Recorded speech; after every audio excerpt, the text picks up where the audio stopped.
Assalamu alaikum student. How are you student? Hope you are doing good. Student, today we will going to see chapter number 5 inside the atoms. Okay student, last time I explained you what is atom, uncuttable substances.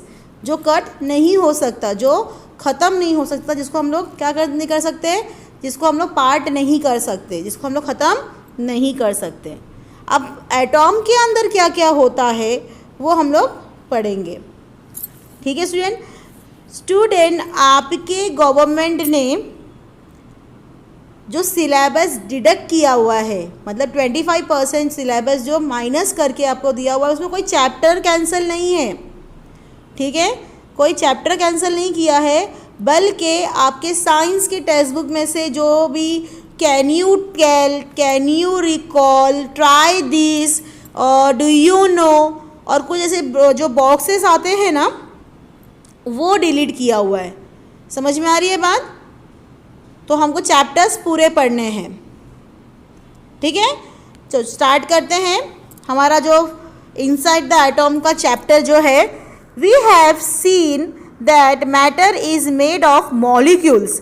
है ना student, हमने देखा है कि जो matter होता है वो किससे बना होता है? मॉलिक्यूल से. What is matter? Matter physical substance को बोला गया है.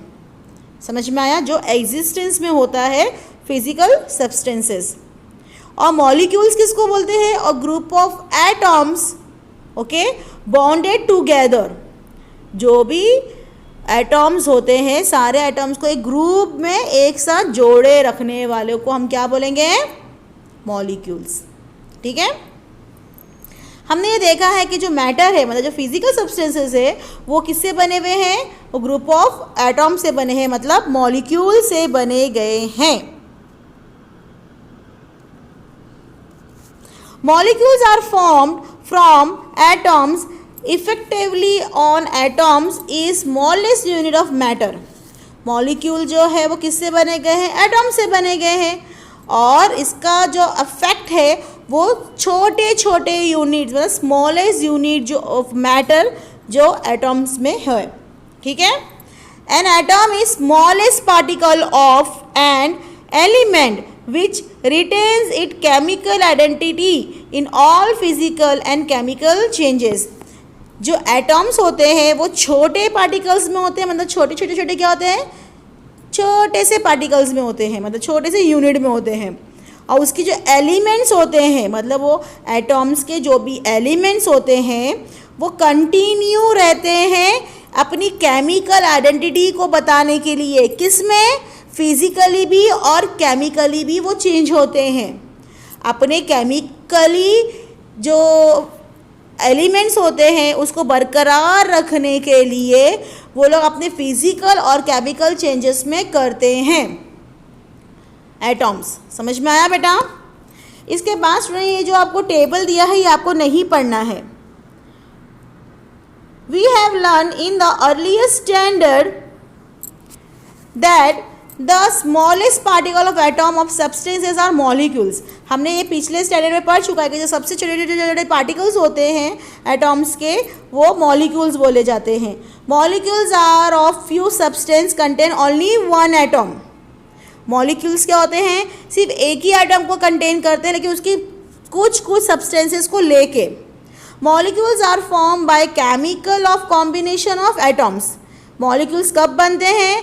कि जब एटॉम्स के केमिकल कॉम्बिनेशंस होते हैं तब. ठीक है, कॉम्बिनेशन मतलब जुड़ना. From this we understand that a smallest particle of element taking part in chemical combination of an atom. इससे हमको ये समझ में आता है कि जो छोटे छोटे पार्टिकल्स हैं एटॉम्स के, वो भी हिस्सा लेते हैं केमिकल चेंजेस में. ठीक है, The concept of atoms is more than 2500 years old. मतलब ये जो कॉन्सेप्ट है एटॉम्स क्या है, कैसा होता है, इससे केमिकल चेंजेस कैसे होते हैं, इसमें कितने पार्टिकल्स होते हैं, ये 2-2,500 सालों से चलते आया है. ठीक है, However, it was forgotten in the course of time. लेकिन ये भूल चुके हैं आज के ज़माने के लोगों ने. In the modern time, scientists on the basis of experiment explain the nature of atoms as well as the internal structure of atom and it started with the Dalton atomic theory. लेकिन आज के ज़माने के जो scientist है उन्होंने experiment करते हुए एटॉम के नेचर को बताया है, एटॉम्स के अंदर के स्ट्रक्चर को बताया गया है और सबसे पहला जो एटॉम्स को डिस्क्राइब किया जिस बंदे ने, जिस साइंटिस्ट ने, उसका नाम है डाल्टन. ठीक है, अब ये डाल्टन ने अपनी एटॉमिक थ्योरी बताई है, वो देखो क्या है. ये डू यू नो, ये आपको पढ़ना नहीं है स्टूडेंट. ओके चलो,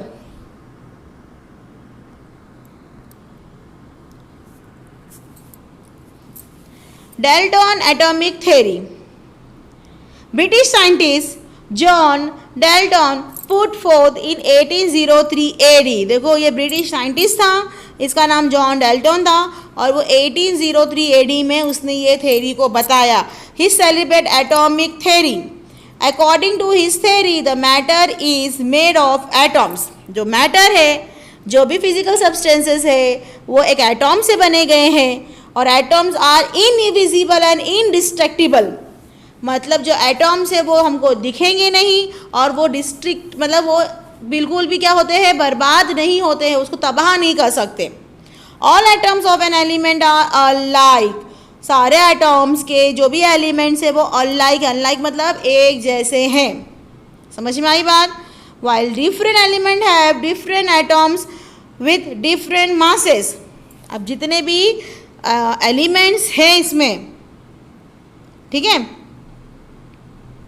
उसके डिफरेंट एटॉम्स के डिफरेंट मासेस है. मासेस मतलब क्या होता है स्टूडेंट, उसकी वेलोसिटी मतलब उसका वेट. ठीक है, अब स्टूडेंट मैंने ना डाल्टन एटॉमिक थ्योरी की एक वीडियो आपको बताई है, वो देख लो तो आपको पूरा समझ में आएगा कि डाल्टन एटॉमिक थ्योरी किस बेस पे बनी गई है. Okay student, come on.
Now we will move further. A bundi laddu is formed to have an internal structure. आपने देखा बूंदी के लड्डू वो कैसा बनता है, उसका स्ट्रक्चर कैसा बनता है. It is form by sticking small particles of boondis to each other, है ना. जब हम लोग छोटे छोटे पार्टिकल्स जो होते हैं बूंदी के एक साथ उसको क्या करते हैं, जुड़ा देते हैं, तो उसको हम लोग क्या बोलेंगे, it became an laddoo type, है ना.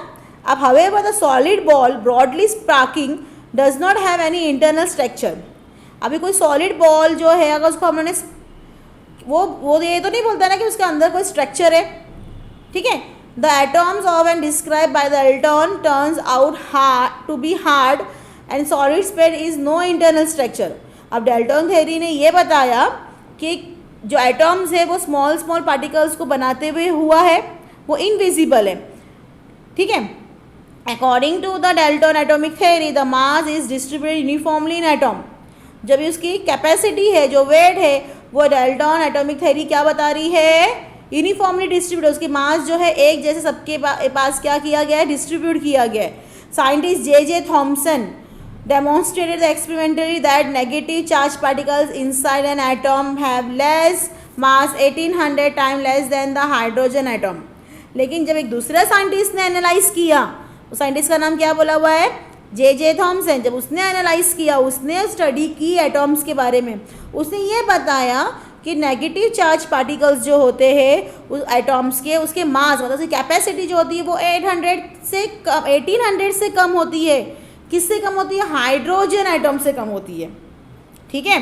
Letter this particles were name as electron. बाद में कुछ समय बाद, आफ्टर सम टाइम, जो नेगेटिव पार्टिकल्स है, नेगेटिव चार्ज है, उसको हम लोगों ने इलेक्ट्रॉन नाम दिया है, जो हम लोगों ने क्लास चैप्टर में पढ़े हैं. These particles were named as electron. Common substances are usually electrically neutral. Obviously, the molecules of substance and the atoms which combine chemically to form and molecules are electrical neutral.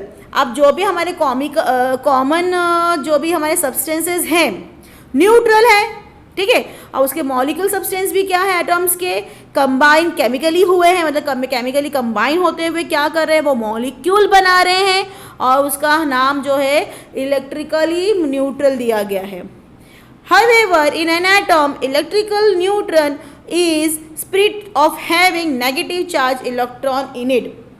लेकिन atom जो है, atom electrical जो neutral है वो ये बोलता है कि उसके जो नेगेटिव चार्ज है वो क्या करते हैं, स्पीड होते हैं, मतलब फैलते हैं। Thomson overcome of this difficulties, J Thomson ने इस प्रॉब्लम्स को सॉल्व किया और उसने put the plum pudding model of the atomic structure, उसने एक प्लम पुडिंग मॉडल बनाया है। प्लम पुडिंग मॉडल देखो यहाँ पर बताया है, ठीक है, देखो यहाँ पर student,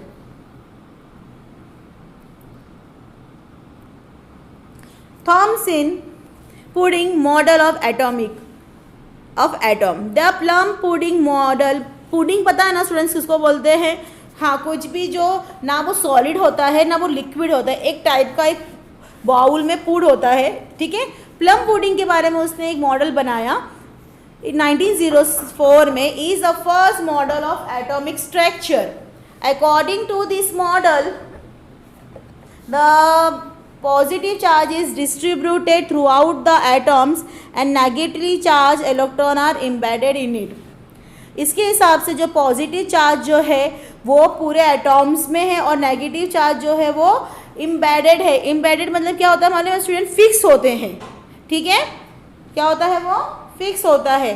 Therefore the atoms became electrically neutral, इसीलिए एटम्स क्या होते हैं? इलेक्ट्रिकली न्यूट्रल होते हैं।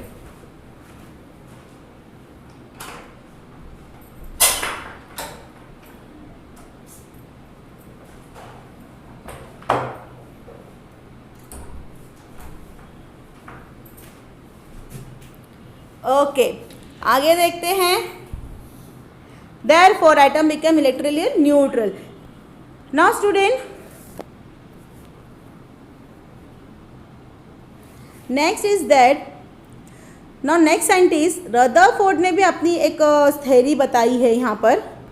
Okay, Rutherford also have given our theory, that his theory is that Rutherford study the inside the atoms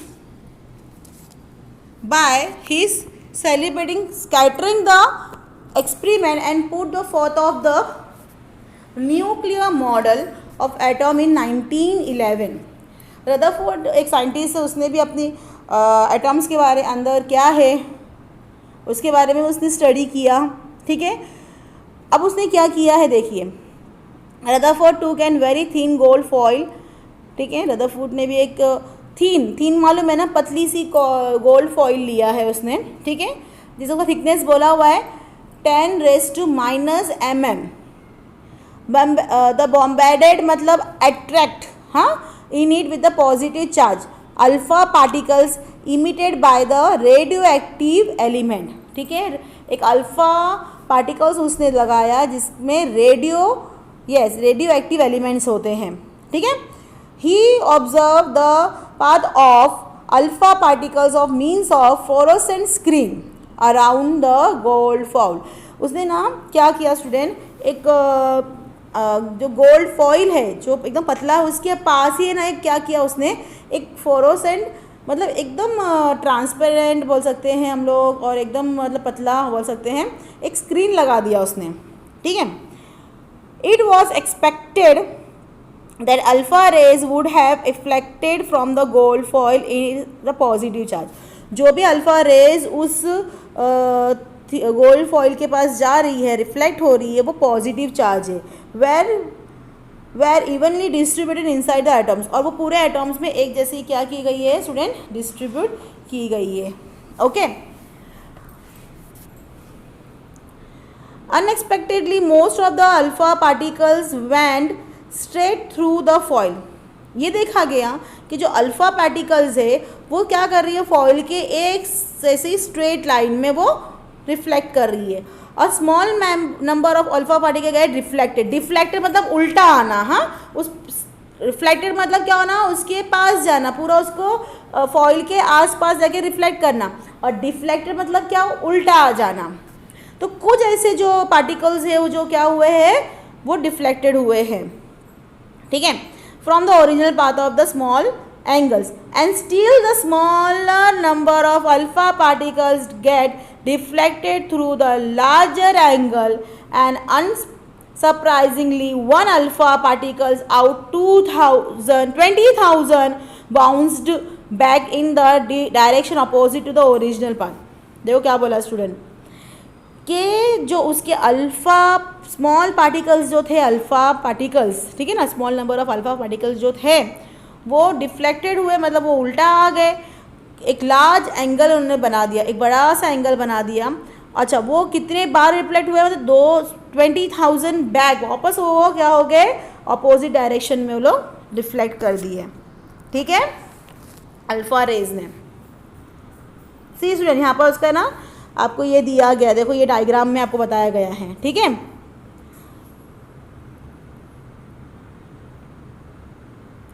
The large number of alpha particles that went in straight through the foil indicate that there was no obstacle in the path. अगर जो रे straight जाती है बेटा वो बिना कोई रुकावट के, इसका मतलब उसके बीच में कोई भी ऑब्स्टिकल नहीं है, उसके रास्ते में कोई भी रुकावट नहीं है, कोई ऑब्स्टिकल, कोई भी चीज़ें नहीं है। It means that there must be mainly an empty space inside the atom. इसका मतलब है कि उसके अंदर क्या है, गोल्ड फॉइल के अंदर एक जो सॉलिड गोल्ड फॉइल है उसके अंदर कोई भी स्पेस नहीं है। A small number of alpha particles that get deflected from the small and big angle, ठीक है, get face much face to the obstacle in the path. अगर जो रे डिफ्लेक्ट हुई है उसका मतलब ये है कि उन्होंने उनके रास्ते में आने, मतलब उनके जो रास्ता था, जो रे का रास्ता था, ठीक है, अल्फा पार्टिकल्स का, वो क्या हो गया, उसके रास्ते में कुछ ना कुछ रुकावटें आई होगी। It mean that the positive charge and heavy part of causing obstruction would be in centre of atom. इसका मतलब है कि पॉजिटिव चार्ज और हैवी पार्ट्स के अंदर कुछ ना कुछ एक सेंटर में एटॉम्स के कुछ है। From the Rutherford put the nuclear model of atoms, उसने न्यूक्लियर मॉडल एटॉम्स भी बनाया, ठीक है स्टूडेंट, ओके। नाउ स्टूडेंट, उसके बाद हम देखेंगे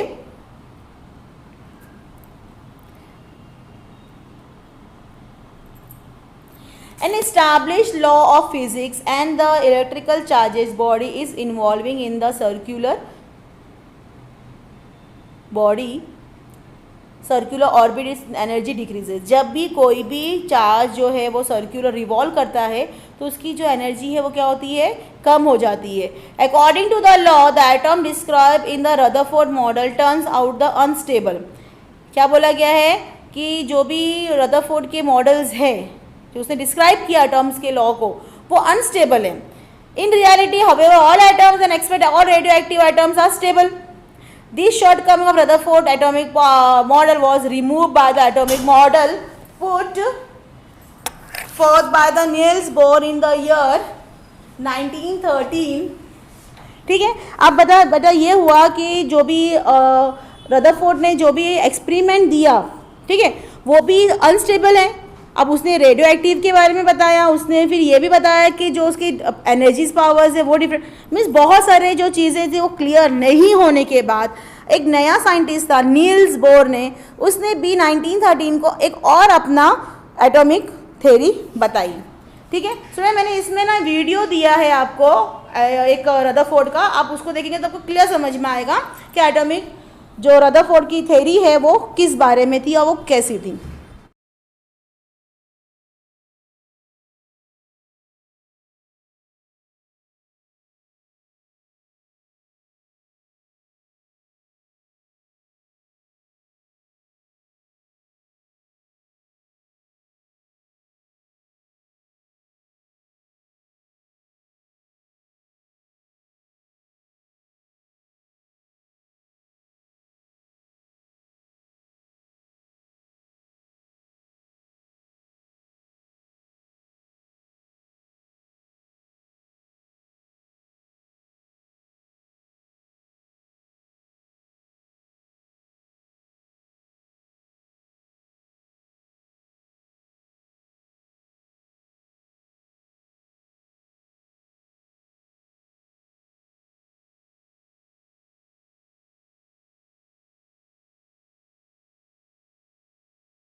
Bohr stable orbit atomic model in 1913. In the year 1913, the Danish scientist Niels Bohr, देखो ये भी एक साइंटिस्ट था, ठीक है, 1930 में उसने एक्सप्लेन किया the stability of the atoms by putting 4 stable of orbit atomic model.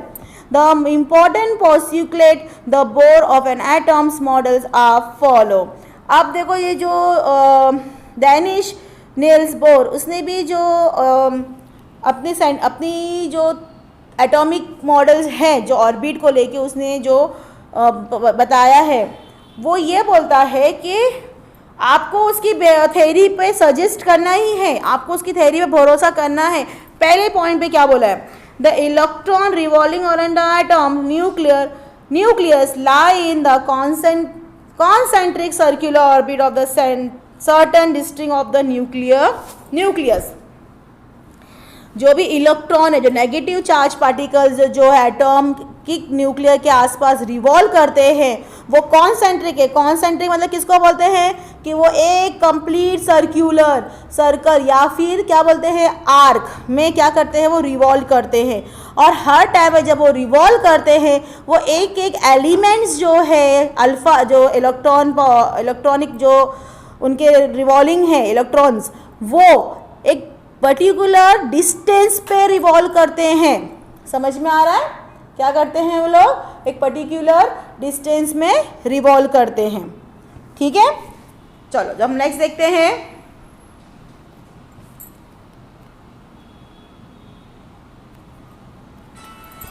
Energy of an electron is concentrated while in the particular orbit. जो एनर्जी है, जो इलेक्ट्रॉन जो कॉन्सेंटली मतलब हमेशा कंप्लीटली वो एक पर्टिकुलर ऑर्बिट पे क्या करते हैं, अपनी एनर्जी को देते रहते हैं. When an electron jump from the inner orbit to the outer orbit to observe the energy equals to difference of the energy level, and when it jump from outer orbit to the inner orbit, it emitted energy equals to difference in the energy level. अब जो electron jump करते हैं अंदर की तरफ, अपने orbit के अंदर की तरफ, अंदर की एनर्जी को क्या करता है, वो ऑब्जर्व करता है ताकि उसकी एनर्जी लेवल क्या हो जाए, डिफरेंट हो जाए. अब जब वो बाहर की तरफ जंप करता है, जब इलेक्ट्रॉन बाहर की तरफ जंप करता है, तो अंदर की एनर्जी क्या होती है, इक्वल हो जाती है. समझ में आया बेटा? चलिए, see this part do you no, ये आपको नहीं पढ़ना है, मैंने आपको अभी एक्सप्लेन किया है that we don't have to learn it. See that N shell, M shell, L shell, K shell, positive charge, negative charge, what is nucleus, it all have given in the diagram. Some more atomic model were put forth after Bohr atomic model. अब उसके बहुत सारे साइंटिस्टों ने क्या किया है, अपने अपने मॉडल्स को लेके मतलब अपने एक्सपेरिमेंट उन्होंने किए और अपने अपने थेरीज को भी बताए हैं. ठीक है, फिलहाल हमारे बुक में आपके लिए 3-4 लोगों की ही एग्जाम्पल्स देके आपको एक्सप्लेन किया गया है. Atomic structure were study in the depth with the Edward by the new branch of science called the quantum machines. अब स्टूडेंट जो एटॉमिक स्ट्रक्चर है उसको और अच्छे से पढ़ने के लिए और उसकी गहराई को पढ़ने के लिए ये क्वांटम जो मशीन यूज़ की गई है, मतलब ये ऐसी district quality of energy machine है जिससे एटम्स के बारे में और अच्छे से क्या किया गया है, पढ़ा गया है.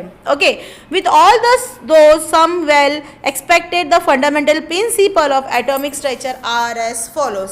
जो फर्स्ट है आपके पास वो है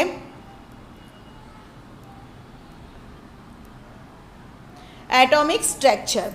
N atom is form from nucleus and extra nuclear part.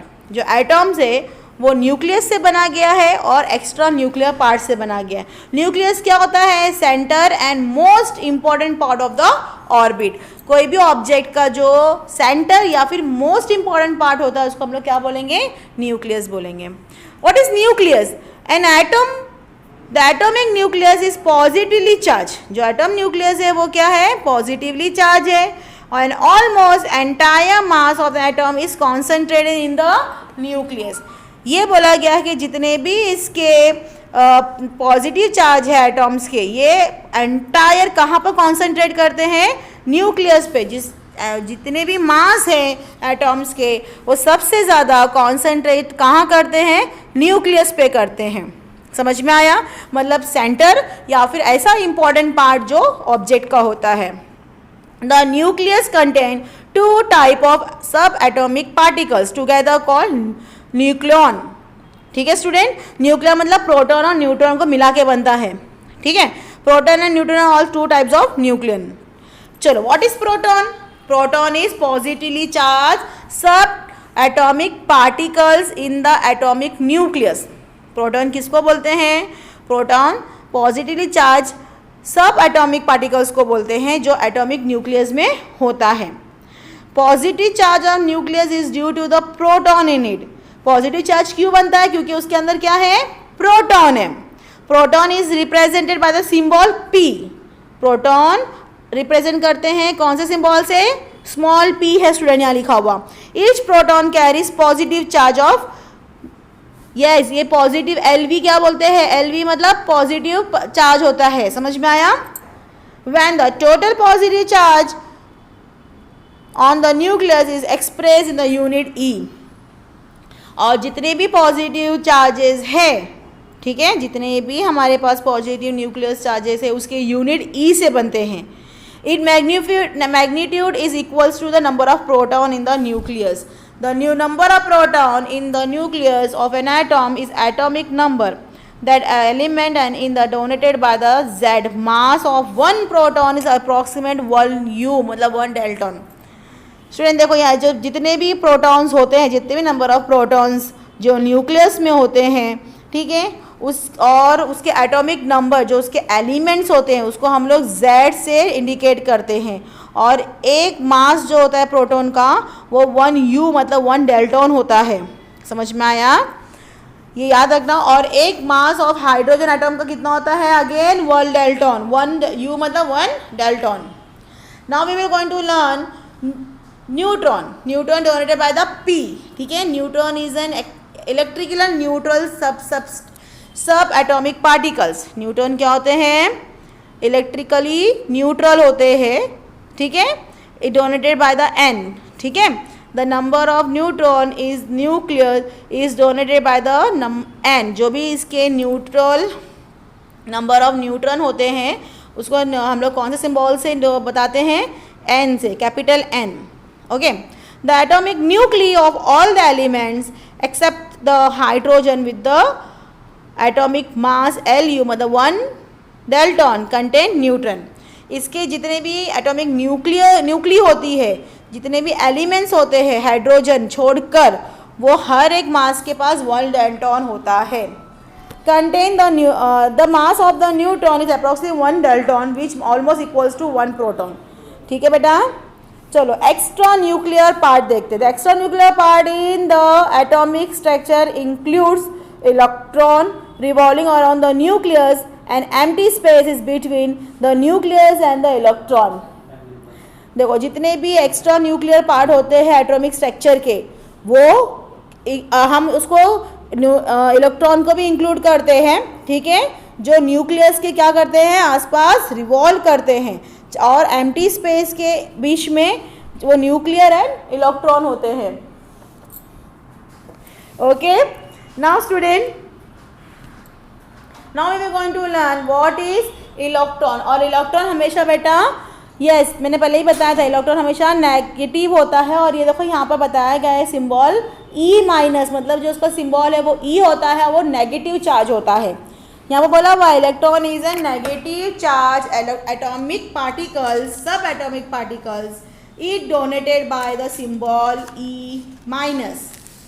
Okay, which electron carries 1 unit negatively charge. अगर उसका एक न्यूट्रॉन का यूनिट होता है जो नेगेटिव चार्ज होता है वो 1 माइनस होता है।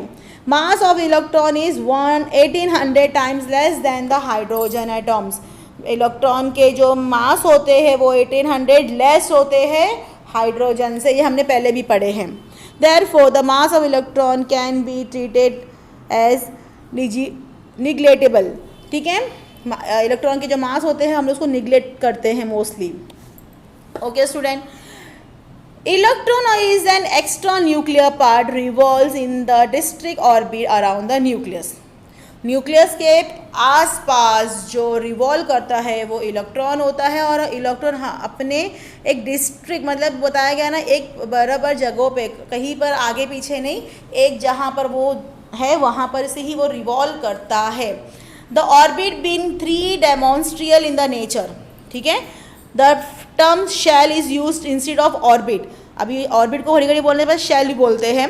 The energy of electron is determined by the shell in the present. जो भी एनर्जी है इलेक्ट्रॉन की वो डिटरमाइन करते हैं हम लोग किससे, उसकी शेल से, मतलब उसके ऑर्बिट से. The number of electron in the nuclear extra nuclear part is equals to the number of proton in the nucleus Z. जो भी प्रोटॉन है, नंबर ऑफ इलेक्ट्रॉन जो भी हमारे एक्स्ट्रा न्यूक्लियर पार्ट में है, ठीक है, जो नंबर ऑफ प्रोटॉन से इक्वल है, इसके लिए वो Z में आता है. न्यूक्लियर हम लोग किस में रिप्रेजेंट करते हैं, कैपिटल Z में. Therefore the electrical charge are balance and atoms is extremely neutral. इसीलिए क्या बोला गया है, इलेक्ट्रिकल चार्ज जो होते हैं वो बैलेंस होते हैं, और इसको हम लोग इलेक्ट्रिकल न्यूट्रल भी बोला गया है. Okay, use your brain power, ये यूज़ करने की ज़रूरत नहीं है. Now next, the mass of an electron being negligible, therefore the mass of an atom is mainly due to the proton and neutron in the nucleus. अब जो मास है neutron का वो हम लोग नहीं कंसिडर करते हैं, तो जो भी मास एटम्स के होते हैं वो किस पे डिपेंड करते हैं, प्रोटॉन और न्यूट्रॉन पे. ठीक है, number of proton and neutron in the atom is atomic mass number of that element. जितने ना प्रोटॉन हैं, जितने भी न्यूट्रॉन हैं, हम उसको कंसिडर करेंगे एटॉमिक मास नंबर. और एटॉमिक मास नंबर डिनोट होता है किससे, कैपिटल A से. Okay, the convention of the donated symbol atomic number and the mass number together call as follows. देखिए यहाँ पर आपको सिंबल दिया हुआ A⁻Z symbol. For example the conventional symbol 12⁶ C. C means carbon, means the atomic number of proton of a carbon is 6 and the number of carbon is 12. Proton नीचे रहेगा, इसलिए number of proton क्या है, carbon के 6 है, और मास क्या है उसका 12 है. From this will also learn the nucleus of the carbon contain 12 - 6 means 6 neutron होता है. जो बच गया 6 वो क्या है, 6 न्यूट्रॉन है. समझ में आई student. Now we will going to study the distribution of electron. As per the Bohr's atomic model electron revolves in the stable shell. है ना, बोर्ड ने क्या बोला है कि इलेक्ट्रॉन जो है एक स्टेबल शेल में क्या होता है, स्टेबल एटम ऑर्बिट में क्या करते हैं, लोग घूमते हैं.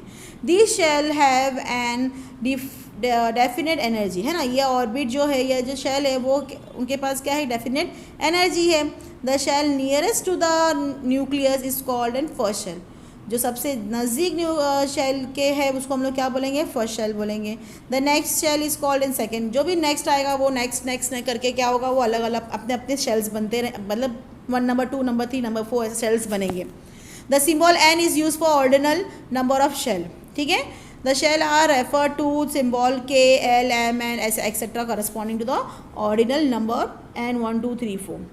The maximum number of electron a shell can contain obtain formula 2n raised to square. ठीक है, as the magnitude of n increases the energy of electron also shall increase. अगर नंबर ऑफ मैग्नीट्यूड जो अगर numbers बढ़ते हैं n shell के, तो obviously जो उसके इलेक्ट्रॉन है की एनर्जी भी क्या होगी स्टूडेंट, बढ़ जाएगी. ठीक है. Now we will going to study the electronic configuration of an elements. We have seen that 2, 8, 18, 32 electrons can be accommodated in the shell K, L, M, N respectively. This is maximum capacity of shell. ठीक है, ये क्या है, आपने देखा ना, 2 for K, 8 for L, 18 for M and 32 for N ऐसे होते रहते हैं. तो ये जो है मैक्सिमम कैपेसिटी होते हैं अपने ऑर्बिट की. The electron in the atoms are distributed in the shell according to their maximum capacity. This shell wise distribution of an electron in an atom and the element is called electronic configuration of element. Shell wise अगर हम देखेंगे इसकी distribution होते हैं जो atoms के, ठीक है, इलेक्ट्रॉनिक एटॉम्स के, वो हम लोग इलेक्ट्रॉनिक कॉन्फ़िगरेशन बोलेंगे. Each electron has definite energy, ठीक है, as per the shell which is in the present. जो भी शेल उस ऑर्बिट में प्रेजेंट है उसके हिसाब से उसकी डेफिनेट एनर्जी होती है. And energy of electron is first shell के, है ना, के शेल पे होता है, इस लो है सबसे क्या होती है, के शेल की एनर्जी क्या होती है, कम होती है. The energy of the electron in the subsequent shell goes on increasing with the ordinal number of shell. The electronic configuration of the element is such that the energy of all the electron together is maximum possible. देखो क्या बोला student कि जो भी energy cell की बढ़ती जाती है तो ऑब्वियसली उनकी इलेक्ट्रॉनिक कॉन्फ़िगरेशन भी क्या हो जाएगी, एनर्जी की एक साथ मैक्सिमम पॉसिबल है कि वो भी बढ़ सकती है. अब electron get place in the shell is accordance to the maximum capacity of electron shell in the atom and the increasing order of energy. अगर इलेक्ट्रॉन जो है अगर शेल के अंदर जाता है तो डिपेंड करता है कि उसकी मैक्सिमम एनर्जी क्या है और उसकी कैपेसिटी क्या है शेल की, ठीक है. Let us know to look the, देखो ये टेबल भी आपको नहीं पढ़ना है फिलहाल, okay student. Now I will go for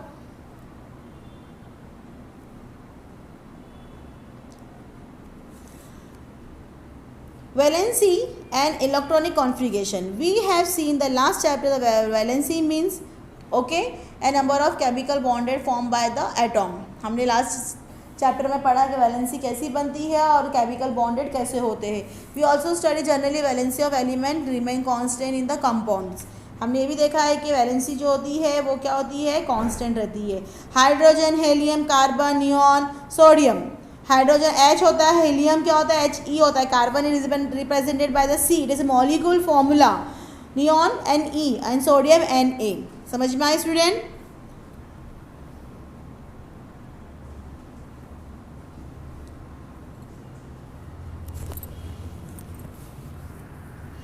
चलो अभी वैलेंसी और हम लोग इलेक्ट्रॉन पढ़ते हैं. वैलेंसी ऑफ इलेक्ट्रॉन क्या है actually?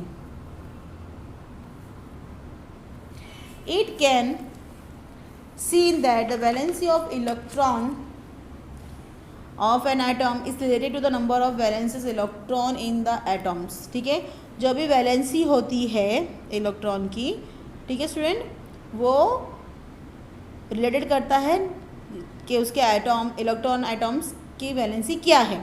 Let us first look the element of helium. Helium का अगर हम देखेंगे तो क्या दिखेगा कि हेलियम जो है एटॉम जो है दोनों हेलियम के और नियॉन के वो गैशियस एलिमेंट्स है और वो कंबाइन नहीं होते किसी भी एटॉम्स के साथ. समझ में आया? और जो केमिकल एलिमेंट्स होते हैं जो उसके अंदर होते हैं उसकी वैलेंसी हमेशा क्या होती है, ज़ीरो होती है. इसके लिए देखो आपने फर्स्ट देखो अगर टेक्स्ट बुक है आपके पास, आप देखेंगे हाइड्रोजन और हेलियम के पास क्या है, बोलो स्टूडेंट, कुछ भी कॉम्बिनेशन नहीं हो रहा है ना, उसके इलेक्ट्रॉन्स जो है वो सेम ही है. ठीक है,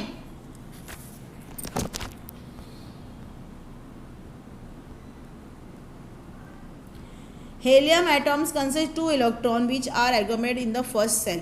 जो पहले सेल है हेलियम के उसके अंदर दो, देखो आपको दिख रहा है ना, 2 हेलियम्स के डॉट दिए गए, उसमें 2 एटम्स 2 इलेक्ट्रॉन हैं. हेलियम हैज़ ओनली वन के शेल, है ना, एक ही के शेल है, एक ही राउंड है उसके पास, दैट कंटेन इलेक्ट्रॉन, उसके अंदर क्या है, सिर्फ इलेक्ट्रॉन है. सेम ऑल्सो ऑटोमोस्ट शेल, वो भी ऑटोमोस्ट शेल भी बोल जाएंगे ना. The electron capacity 2 and 2 of K shell is 2. ठीक है, this indicate that outermost shell of helium is completely filled. इसका मतलब है कि हेलियम की जो ऑटोमोस्ट सेल है वो पूरी तरह से क्या है, कंप्लीट है. It is said that helium also electron doublet. ठीक है, मतलब इसका ये कहता है कि उसके अंदर सिर्फ इलेक्ट्रॉन है. Okay, the atomic configuration of inner gas neon contain 2 shell K and L. Okay बेटा, अब जो इनर गैस है नियॉन के उसमें 2 शेल है, क्या है, के और L. L valency shell neon and electron capacity of L shell is 8. क्या बोला हुआ है, एक इलेक्ट्रॉन कैपेसिटी कितनी है, 8 की है, 8 होता है इसके electron. The valency of shell of neon is completely filled. This is said that neon has electron outlet. Argon is an inner gas having electron in the K and L and M.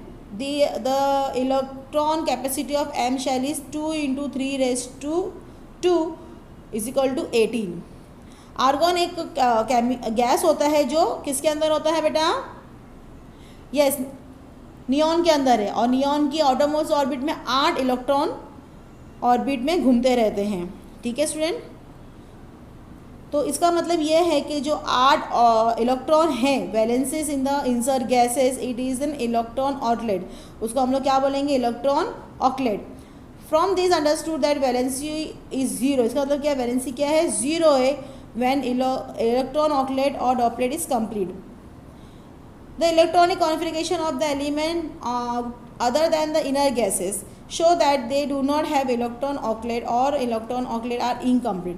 अब बाकी जो है उसके ये बताया गया कि उनके जो इलेक्ट्रॉन ऑकलेट है वो इनकम्प्लीट है। ठीक है, it can regarding hydrogen it can be said that the electron doublet is incomplete. अगर हाइड्रोजन को देखते हैं तो हाइड्रोजन का भी यही है कि उसके इलेक्ट्रॉन जो है वो इनकम्प्लीट है। ठीक है student,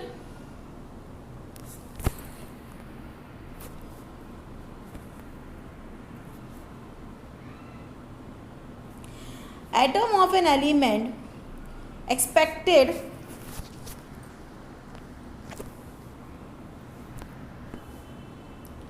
gas have tendency to combine with other atom meaning that they have non-zero valency।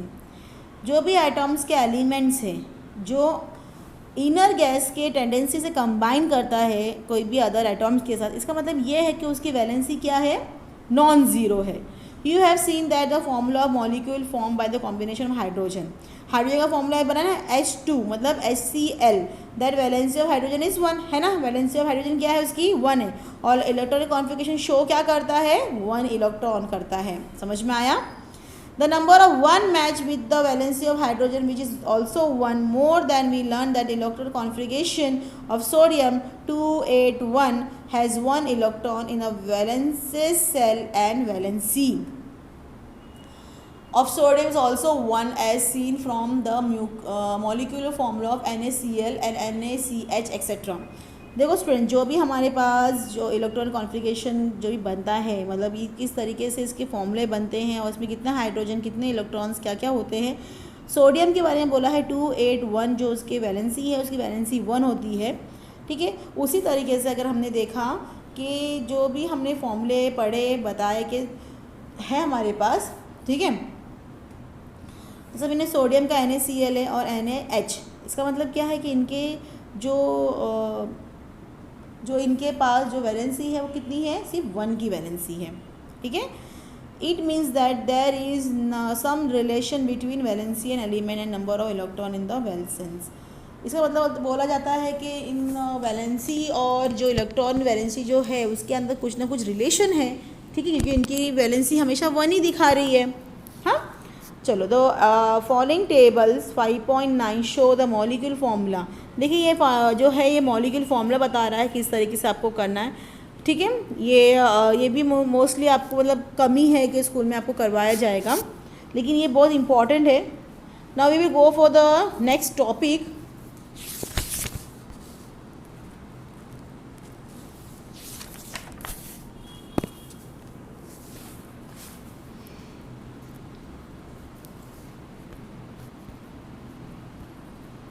Now we are going to explain you the next topic, that is isotopes. The atomic number of a fundamental property of an element is chemically identified. Some element in the nature have atom with the same atomic number between different masses number। आइसोट्रॉप किसको बोलते हैं? कि ऐसे fundamental property element की जो chemical identify देती है। ठीक है, और कुछ उसके एलिमेंट्स ऐसे नेचर्स में होते हैं जो एटॉमिक नंबर, ठीक है, और लेकिन उसके एटॉमिक मास नंबर्स क्या होते हैं? अलग होते हैं। उनके एटॉम्स के एटॉमिक नंबर वो सेम होते हैं, लेकिन एटॉमिक मास नंबर क्या होते हैं? अलग होते हैं। Such atoms of same elements having different mass number is called isotopes. ठीक है। इस तरीके से सेम एलिमेंट के डिफरेंट मास नंबर्स होंगे, उसको हम लोग क्या बोलेंगे, आइसोट्रॉप्स। एग्जाम्पल दिया हुआ है, कार्बन हैज़ 3 आइसोट्रॉप्स, कार्बन के कितने आइसोट्रॉप्स है, 3, C12, C13, C14। The mass of isotopes is also represented by other method, 12C, 13C and 14C। The isotopes of the proton number different, but उसके न्यूट्रॉन क्या है, प्रोटॉन सेम है और neutron क्या है, अलग है। ठीक है student. Hydrogen of 3 isotopes have 3 separate names, hydrogen, deuterium and tritium. ठीक है, ये जो हाइड्रोजन के 3 अलग आइसोट्रॉप्स के नाम बताए गए हैं। ठीक है। Now student, we will going to see the next topic, that is nuclear reactor. Nuclear reactor is machine that generated electricity on the large scale by using atomic energy। Nuclear reactor वो machine होती है जो energy को बनाती है, electricity generate करती है, किससे, एटॉमिक एनर्जी से। ठीक है। Nuclear reactor, the nuclear energy is in the nuclear reactor. Nuclear reactor में nuclear energy in an atom is release by bring about the nuclear reaction on the nuclear fuel. Nuclear fuel में reaction किया जाता है, chemically nuclear reaction किया जाता है। ठीक है, जिससे न्यूक्लियर एनर्जी क्या होती है, एटॉम्स की रिलीज होती है। रिलीज मतलब यस, बाहर आ जाती है। ठीक है। लेट अस अंडरस्टैंड, कुछ हमको बताया गया है। देखो यहाँ पर nuclear fuel namely uranium 235 on the bombardment, मतलब वो जो फिक्स होता है उसकी स्पीड होती है न्यूट्रॉन की। ठीक है। और जो न्यूक्लियर आइसोट्रॉप यूरेनियम के 235 है, undergoes the nuclear fission to form nuclei in 2 elements, the krypton and beryllium 92 और बेरियम का 142। 2 और 3 न्यूट्रॉन्स जो होते हैं वो अलग होते हैं। On the decreasing of the speed, जब स्पीड जो होती है डिक्रीज होती है न्यूट्रॉन की, तो इसकी जो फ्रिक्शंस होते हैं वो क्या हो जाएंगे न्यूक्लियस के 235। This way the chain reaction of nuclear friction take place। इस तरीके से जो है रिएक्शन होते रहते हैं और इस तरीके से एक दूसरे से क्या होते हैं, चेन बनती जाती है। The large number of nuclear energy is released during the chain reaction friction। सबसे ज़्यादा एनर्जी रिलीज होती है जब ये रिएक्शन जो है एक दूसरे की चेन बनाते हुए चलते हैं। The chain reaction is kept under control by preventing the potential explosion। explosion मतलब ब्लास्ट करना। ठीक है। Now we will going to see the moderator graph, or heavy water is used to moderator for reducing the speed of the neutron। moderator को use करते हैं किस लिए, जब उसकी स्पीड को क्या करनी होती है, कम करनी होती है। ठीक है। कंट्रोलर कंट्रोलर क्या काम करता है, वो भी न्यूट्रॉन की, नंबर ऑफ न्यूट्रॉन की जो स्पीड है उसको कम करता है। ठीक है। By observing the ROM of boron, cadmium and beryllium etc. by using the controller। The heat produced in the friction process is taken play out by using water as coolant। ठीक है student, जो heat होती है, जो produce होती है, कब होती है, जब उस पर वाटर क्लोलेंट करते हैं, मतलब झिटकते हैं। Now water form into steam. Water किस में बदलता है, स्टीम में बदलता है। और स्टीम मतलब क्या होता है, turbine are divine and electrically generated, जिससे क्या होता है, इलेक्ट्रिसिटी क्या होती है, जनरेट होती है। Okay student. In India total 22 nuclear reactor in 8 place were functioning. पूरे इंडिया में हमारे पास 2 न्यूक्लियर रिएक्शन है, 2 न्यूक्लियर रिएक्टर काम कर रहे हैं। Apsara at the Bhabha Atomic Research Center in Mumbai is the first nuclear reactor in India, which went critically on 4th August 1956। ठीक है। अप्सरा नाम का एक बाबा एटॉमिक रिसर्च सेंटर है हमारे मुंबई में, वो सबसे पहला न्यूक्लियर रिएक्टर बना था इंडिया में। ठीक है। India has large reserve of element of, हमारे इंडिया में बहुत सारा एलिमेंट है, थोरियम। ठीक है। 232 की जो है वैलेंसी है। Therefore India scientist have developed the future plan for the nuclear reactor, जिससे हमारे साइंटिस्ट, इंडियन साइंटिस्ट ने आगे फ्यूचर के लिए न्यूक्लियर रिएक्टर बनाए हैं और जिससे they based on the production of the isotopes uranium 233 and TH, ठीक है 232। ये जो है स्टूडेंट ये सब हमारे एलिमेंट्स हैं जिससे हम इंडिया के साइंटिस्ट लोगों ने हमारे न्यूक्लियर रिएक्टर को बनाने के लिए यूज़ किया गया है। ओके स्टूडेंट, होप मैंने जितना भी आपको पढ़ाया है आपको समझ में आया होगा। उम्मीद करती हूँ सब चीज़ आपको मैंने एक्सप्लेन किया वो समझ में आई होगी। ये चैप्टर थोड़ा सा आपके लिए डिफ़िकल्ट है क्योंकि फिज़िकली हम आपको बताते हैं कि इलेक्ट्रॉन कैसे होते हैं, किस तरीके से वो मर्ज होते हैं और कैसे वो बॉन्ड बनाते हैं, ठीक है। लेकिन अभी आप वीडियोस देखेंगे थोड़े बहुत तो आपको समझ में आ जाएगा इंशाल्लाह। एक बार रिवाइज कर लो चैप्टर, क्वेश्चन आंसर्स दिया गया होगा स्कूल में तो लर्न कर लेना। हम आगे मिलते हैं आपको नेक्स्ट लेक्सन में। जब तक के लिए टेक केयर, अल्लाह हाफिज़, डू योर वर्क, बाय।